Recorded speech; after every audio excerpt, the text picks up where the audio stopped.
Hola, soy Andrés Arcila, guitarrista colombiano, y hoy vamos a hablar de las técnicas de estudio en la guitarra. De antemano quiero agradecer al Centro de Educación Continua e Distancia de la Universidad Autónoma de Hidalgo y al Instituto de Artes por esta invitación. Todos hemos estudiado nuestro instrumento, pero algunos tenemos algunos problemas con el rendimiento de ese estudio. Es decir, lo que queremos ahora es tratar de mejorar nuestra capacidad de estudio y nuestras técnicas al estudiar la guitarra.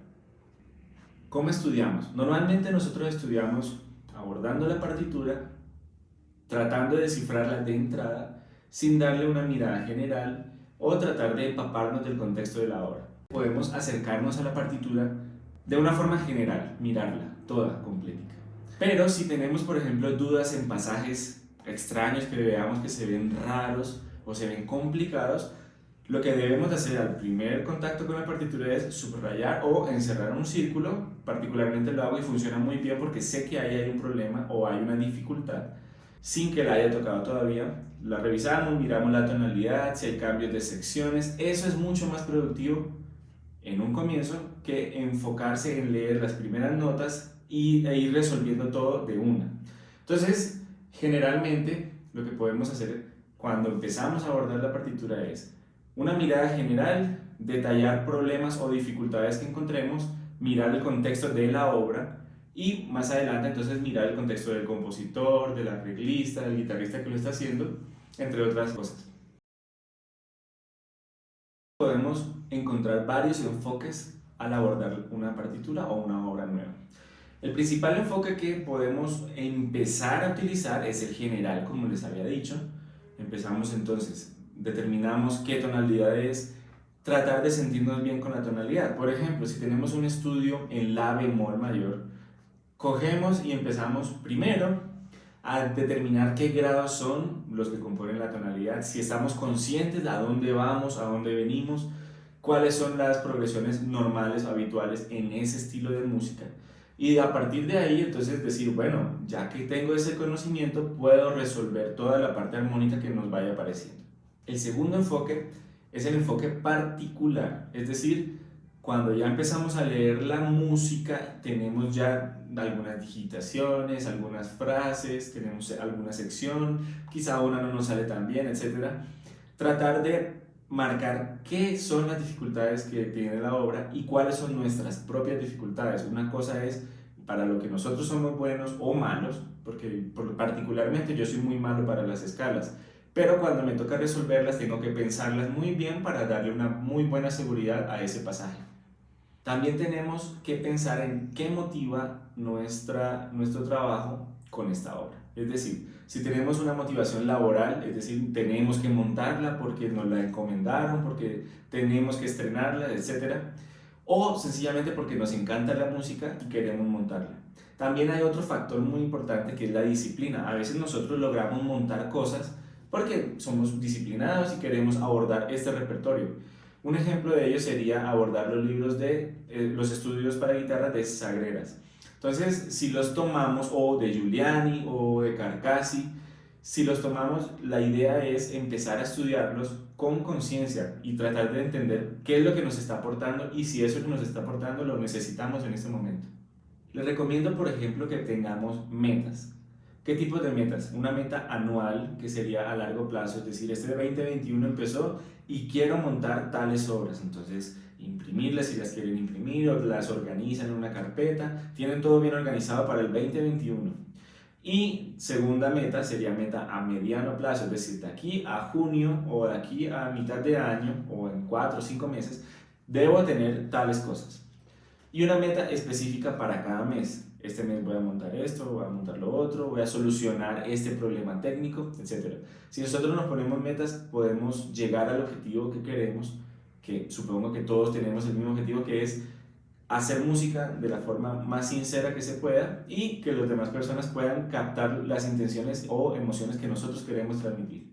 Tenemos que tener en cuenta qué personalidad tenemos nosotros. Hay algunas personas que quizás son un poco más lentas para tomar algo y emprenderlo con mucha fuerza. Hay otros que simplemente siempre tienen la energía arriba, otros que son más tímidos o más expresivos. Entonces, darnos cuenta de qué tipo de personalidad tenemos y qué forma de aprendizaje tenemos. Recuerden que existen varias formas de aprendizaje. La más conocida son la kinestésica, la cual tiene que ponerse manos a la obra. La visual, la cual con ver algo o estar viendo algo aprende muchísimo más o obtiene más información de algo visual que esté mirando que otra persona kinestésica que necesita hacerlo más que mirarlo.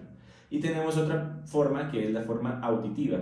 Pensemos que nosotros tenemos varias cosas que hacer cuando estamos abordando una partitura. Una de ellas es interiorizar, pero tenemos muchos aspectos que interiorizar. Por ejemplo, está el mensaje que la obra nos quiere dar a nosotros como intérpretes y que nosotros queremos transmitir al público como oyente. Sin embargo, también tenemos que interiorizar los errores que podamos cometer en la obra. Por eso es muy bueno foguear o pasar la obra frente a otras personas, por ejemplo, tu familia, tus amigos, grabas un audio y se lo mandas a tu profe, etc.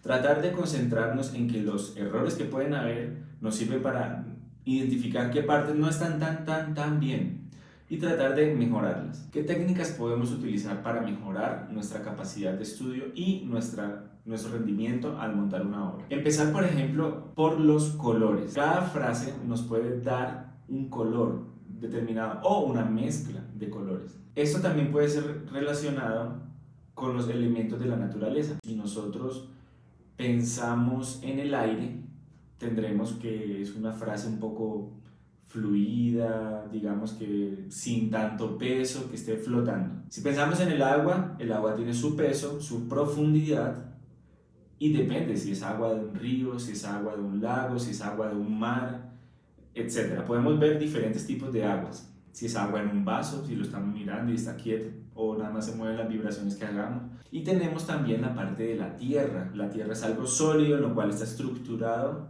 las cosas. ¿Cómo lo representaríamos, por ejemplo, la obra Fuoco de Roland Diez?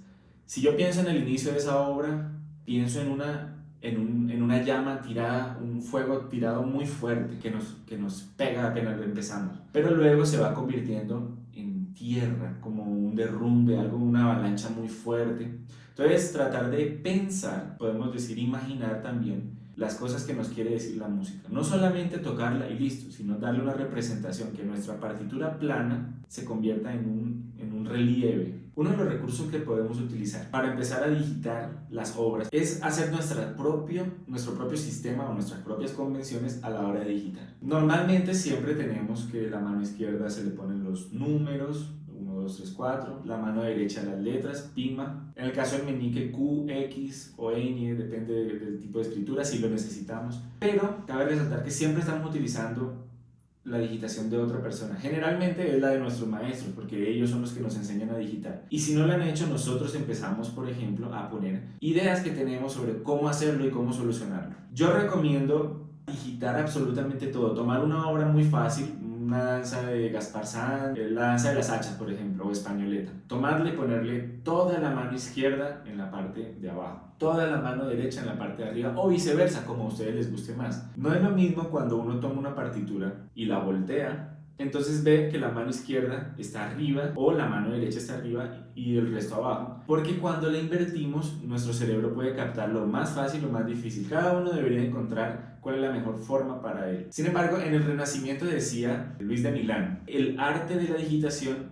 es el que te permite hacer fluir la música. Tengamos en cuenta que una partitura bien digitada significa un mensaje bien interiorizado, porque no es lo mismo hacer una escala en primera posición que hacerla en sexta posición o hacerla arriba del traste 2. Obviamente todo se dificulta mientras más arriba y más cejilla tengamos y más notas tengamos, pero también es cierto que si lo digitamos pensando en la forma más fácil, siempre será mejor. Y con lo más fácil es un tema difícil porque creemos que hacer las cosas más difíciles es lo que más va a deslumbrar a los demás, y resulta que no lo es. Lo que deslumbra más es dar un mensaje directo y que las personas que están escuchándote te entiendan el mensaje, así sea por la virtualidad como estamos ahora. Los colores de los elementos, nuestra primera técnica.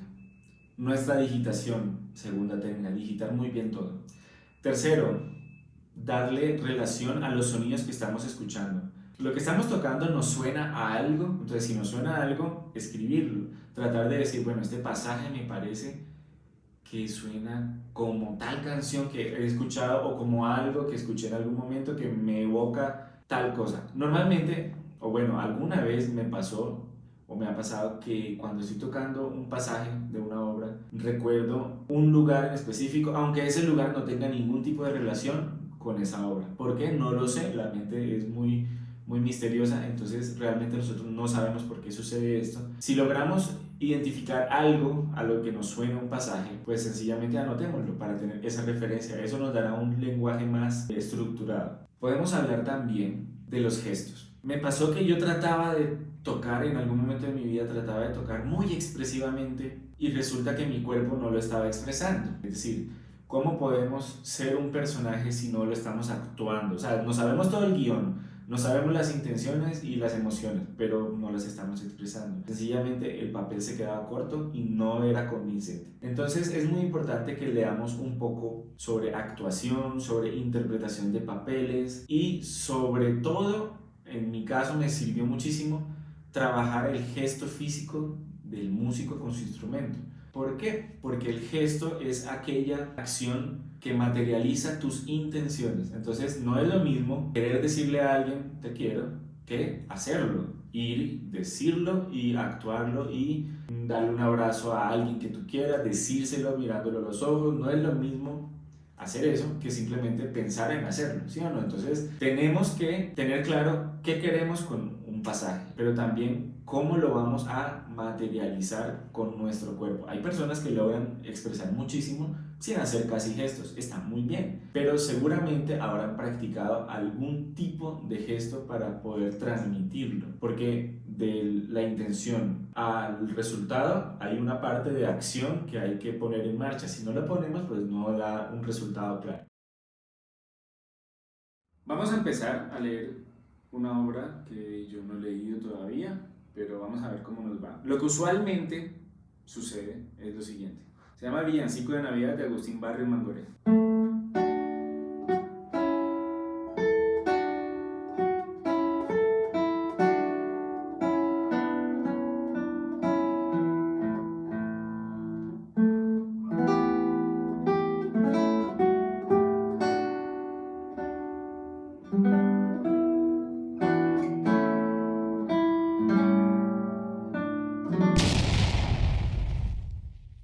Tenía la sexta en re, así que generalmente nos sucede eso. No revisamos lo que está escrito en el comienzo, o sea, no hay una visión general.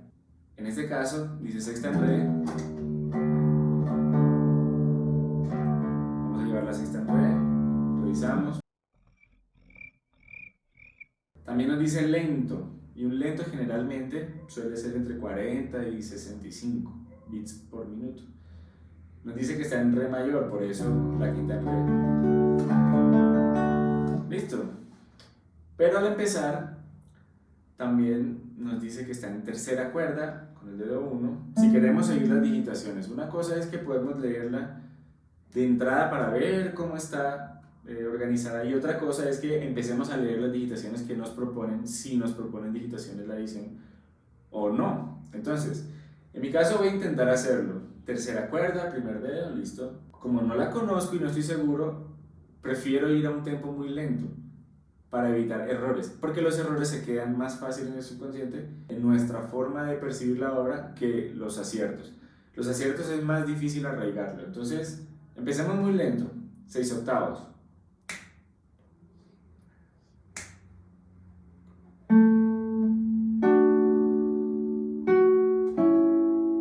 Nos dice cejilla.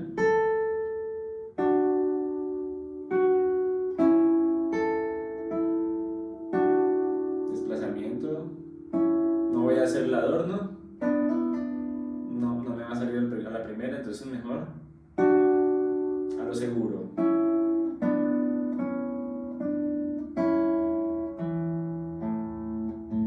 Cerramos. Ah, ojo, nos dice cuarta cuerda. Listo, vamos a ver la de la cuarta cuerda.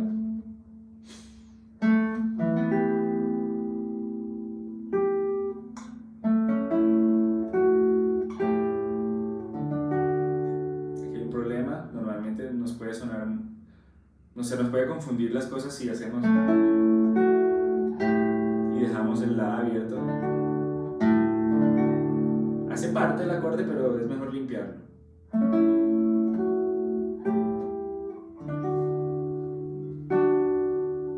Segunda cuerda con el re. Entonces, acordes, ubico fa, la con el re con 3 y mi con 2. Listo, entonces repitamos.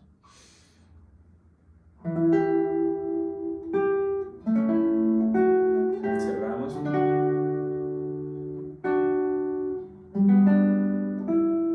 Entonces, una posición rara, pero resuelve. Nos dice que arrastramos.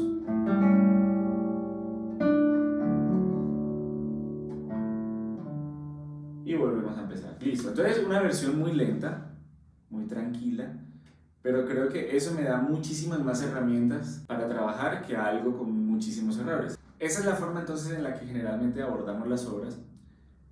Lo que les propongo es algo general. Entonces miremos nuestra primera sección, tiene una casilla de repetición, pasa a la casilla 2, mismo acorde, un cambio de ritmo, generalmente está en 6 octavos, y la segunda negra con puntillo son 3 corcheas en la mayoría de lo que ya hemos mirado en la primera sección. Sin embargo, en la segunda casilla tenemos una variación de tempo que tenemos que tener cuidado porque usualmente cuando vamos a pasar por ahí nos cobra y lo hacemos mal.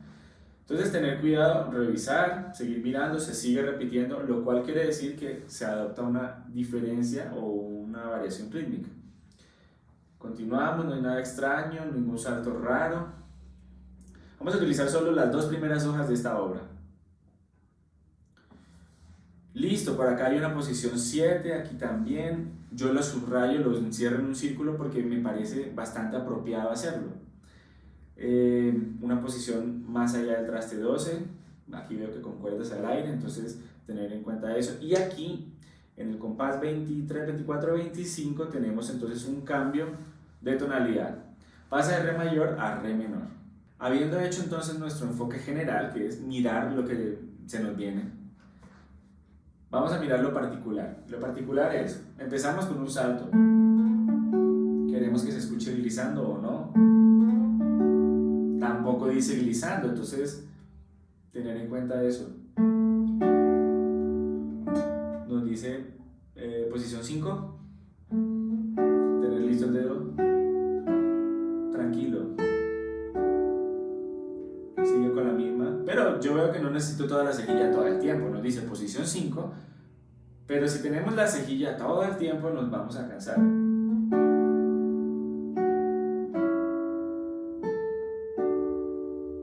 No es necesario.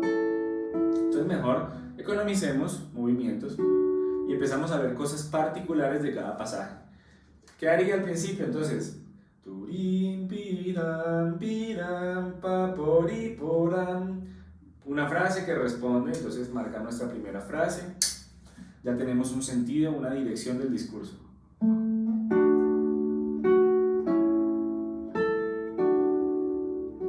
Respuesta con variación.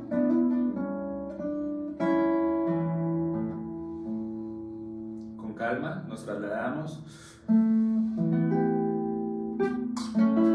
Fallo. ¿Qué me falló? No dejé el sol mucho tiempo, entonces tener cuidado con eso. Revisarlo, el error nos sirve como corrección.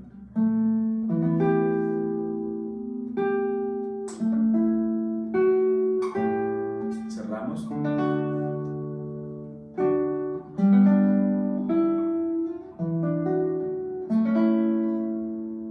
Deslizando, porque no lo olvide, o deslizar, continuar con el dedo.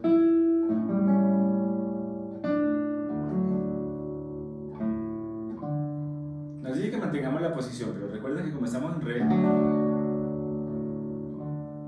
podemos dejarla más tranquilo porque nos ayuda a la vibración. Y volvemos a empezar.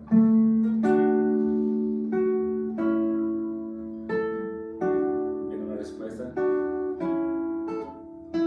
Un pequeño cambio.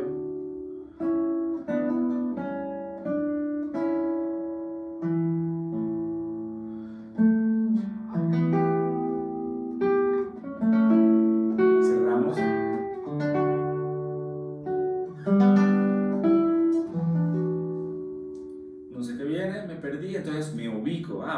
posición de mi. Listo, ya la tengo.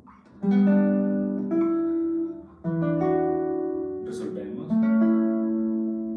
Y dominante. Casilla 2. Con calma.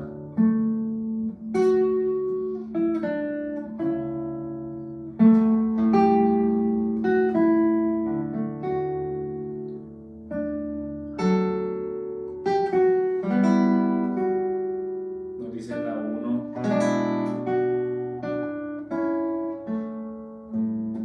Esta posición siempre ha sido difícil. Siempre poner todo el re en la segunda posición es complicada. Entonces hagámoslo con calma y veamos la rotación de la mano.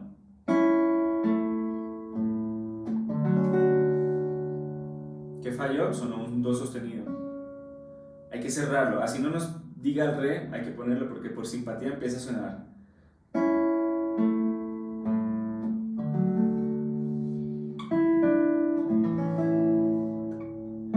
Posición rara, bueno, nos dice con la casilla de 2, perdón, con la ceja en 2. Entonces, y resolvemos otra vez, etc. Entonces, la idea no es ir rápido, la idea es ir comprendiendo lo que nos está diciendo la partitura. Y no necesariamente tiene que ser dándonos duro con el tempo o tratando de hacerlo porque es que somos profesionales. No, seamos estudiantes, seamos profesionales. Siempre tenemos que ser o abordar las obras como si no las supiéramos, como si no supiéramos absolutamente nada. De esa forma no nos predisponemos a cometer errores y los errores que sucedan nos sirven para entender cómo es esa sección, ¿vale? Tratemos entonces de agregarle una de las técnicas. Vamos a ponerle colores a esto. Como es Navidad, yo de una digo blanco. Y para mí el blanco puede ser viento, porque el viento es lo que te trae la nieve, por ejemplo. Pero también me suena a una chimenea en bajito, un calentador si no tenemos chimenea. Yo no tengo, pero me lo imagino por una sala muy caliente, que afuera haga frío y aquí calentico porque es un villancico de Navidad. Entonces esto me da a entender que los movimientos son de aire y muy tranquilos.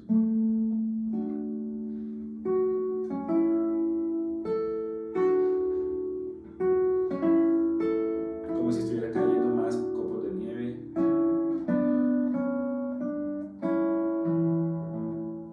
Paró un poquito, pero cambia.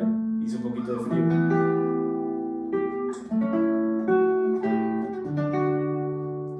Pero pude entrar a casa y estoy a salvo de ese gran frío.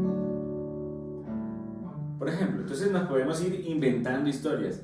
Esas historias que en el estudio nos inventamos nos sirven sobre todo para convertir esta partitura plana en algo con relieve, algo que tenga un valor y que no sea un valor abstracto como lo es una partitura, que solamente tiene un porcentaje de la información que necesitamos. Tengamos en cuenta ahora algo que me ha llevado un tiempo intentar comprender, porque todavía yo no siento que lo comprenda muy bien. Sin embargo, les quiero compartir mi experiencia. Antes de empezar a utilizar gestos, lo cual esa enseñanza o ese despertar de conciencia se lo dio al maestro Guillem Pérez en Barcelona, en el conservatorio y el liceo, con quien tuve la oportunidad de estudiar. Él me hizo caer en cuenta que la música no es la partitura y no soy yo y tampoco es el compositor. Es aquella circunstancia, aquel momento que se genera único porque nada más tenemos una oportunidad para transmitirle al público algo.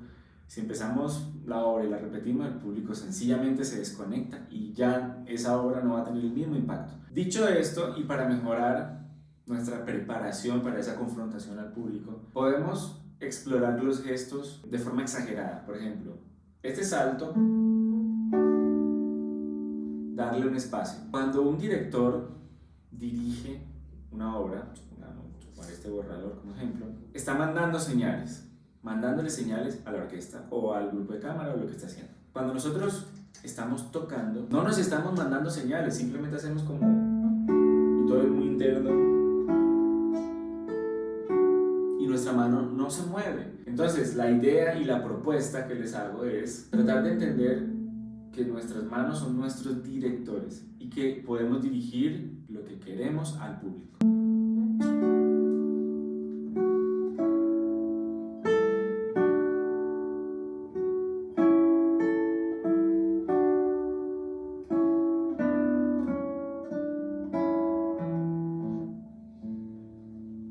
ese espacio. Y si damos este espacio, el público lo va a entender, lo va a captar y lo va a recibir. Ahora, exageremos. No importa que fallemos notas. No importa, sigamos.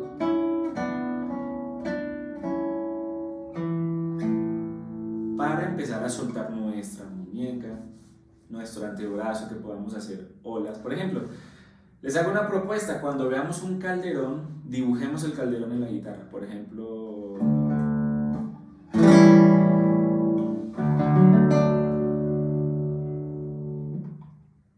dibujé el calderón, me lo imagino con el punto en la mitad. Imagínense un calderón con el punto en la mitad y lo vamos dibujando. Asimismo, la respiración y duración de cada una de las partes. Si estamos tocando algo rápido, vamos a tener menos espacio para hacer gestos, por supuesto. El gesto no pelea con la velocidad del pasaje. Lo que hace es fortalecer la expresividad. Si tenemos algo muy rápido, no podemos hacer, porque no nos da, no nos podemos alejar de esa velocidad. Sin embargo, sí hay momentos en los que podemos soltar, y eso nos va a servir de aire. Es cuando tocamos, como por ejemplo cuando tocamos algo muy rápido,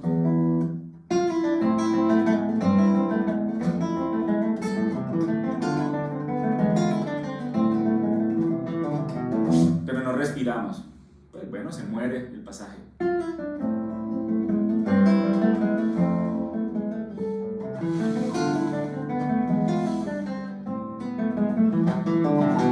Tratar de meter respiración, que esa respiración sea evidente, no solo que respiremos, sino que sea evidente con los gestos que estamos haciendo. Esa es una gran herramienta que les propongo, empecemos a utilizar, y en el correo que les voy a dejar al final de esta charla, me pueden enviar sus experiencias, cómo se han sentido, qué no les ha funcionado y qué sí les ha funcionado de estas técnicas. Una idea, cuando estén estudiando obras que tengan el mismo patrón rítmico en general, por ejemplo este doble de la suite 97, todo es igual. Bueno, hay partes que cambian, por supuesto.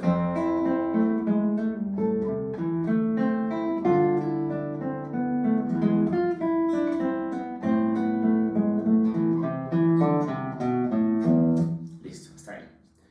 Una idea es, una vez que tengamos los dedos definidos, las digitaciones escritas, que hayamos decidido cosas, o por lo menos que hayamos tomado alguna decisión interpretativa con base en la mejor técnica y en la más fácil, que nos funcione mejor, entonces podemos empezar a hacer cambios de estructura rítmica. Por ejemplo, me hizo poner el sol do más rápido.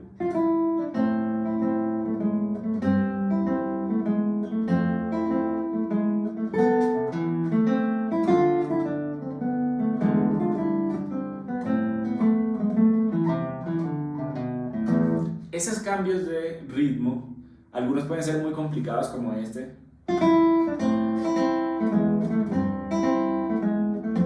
Es muy complicado hacerlo al revés, no pam, pi pam, sino pa pam.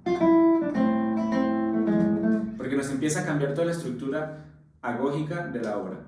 Sin embargo, si lo logramos hacer como por jugar, por explorar, esto nos va a dar una conciencia diferente, o por lo menos una profundidad diferente del ritmo que está escrito. Entonces, una vez hecho esto, que es mucho más difícil, agrupar los entresillos.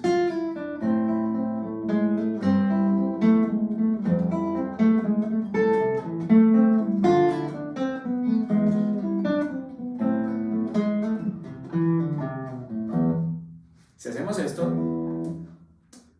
sencillamente las cosas fáciles, entre comillas, como van a ser realmente mucho más sencillo. Si hacemos algo que está un peldañito arriba, nos va a contribuir muchísimo a tener claridad sobre lo que necesitamos realmente hacer. Entonces, hacerle variaciones al ritmo, aplicar colores, escribir las digitaciones, tomar conciencia de qué gestos queremos para nuestra obra, si la obra lo permite. Esta obra es rápida y no permite tanto abrir las manos, pero podemos tratar de hacerlo con el impulso del cuerpo, la cabeza. Hay personas, por ejemplo, que les gusta mucho zapatear, contar el tempo. Yo diría que lo traten de hacer con la punta de los dedos, que son mucho más sensibles y nos vamos a cansar menos. A mí me pasaba que una vez estaba tocando algo, terminé el concierto y esta pierna me dolía horrible, precisamente porque estaba todo el tiempo dándole el zapato, dándole el zapato. Entonces, son cosas que podemos hacer, pero minimizadas. Por ejemplo, medir dentro del zapato, y eso no nos va a causar ningún tipo de estrés muscular grande y el público no se va a dar cuenta. Cuando hablamos de elaborar metas, por ejemplo, nos referimos a: hoy me voy a estudiar esa sección 1. Si de pronto, bueno, no alcanzamos a estudiar la sección 1, que está compuesta por 2, 4, 6, 8 compases, podemos decir, bueno, en esta sesión de estudio me voy a estudiar bien por lo menos 4 compases. Entonces, definir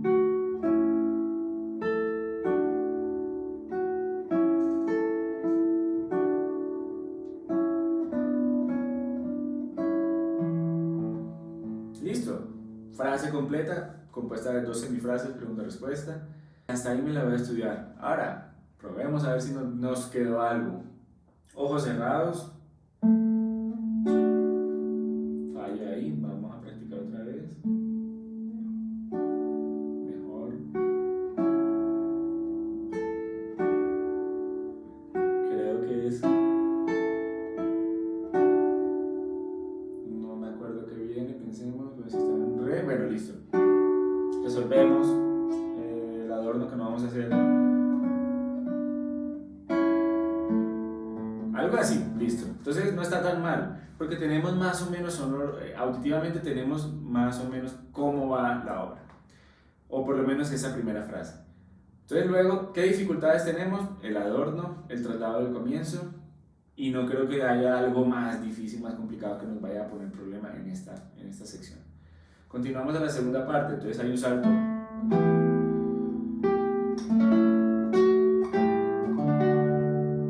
Recuerden que hay diferentes maneras de apagar. Podemos apagar poniendo el dedo encima, podemos apagar con la parte superior del dedo, cuando tocamos por ejemplo un La en este caso, y voy a tocar el Re, tapo, inclinando un poco la mano,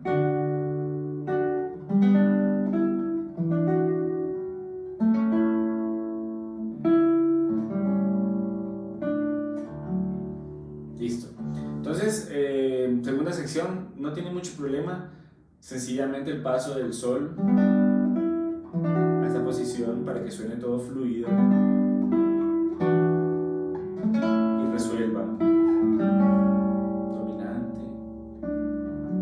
Entonces, cuando hablamos de estudio, no es memorizar, no es tener perfecto en dedos, es poder comprender qué está aquí adentro.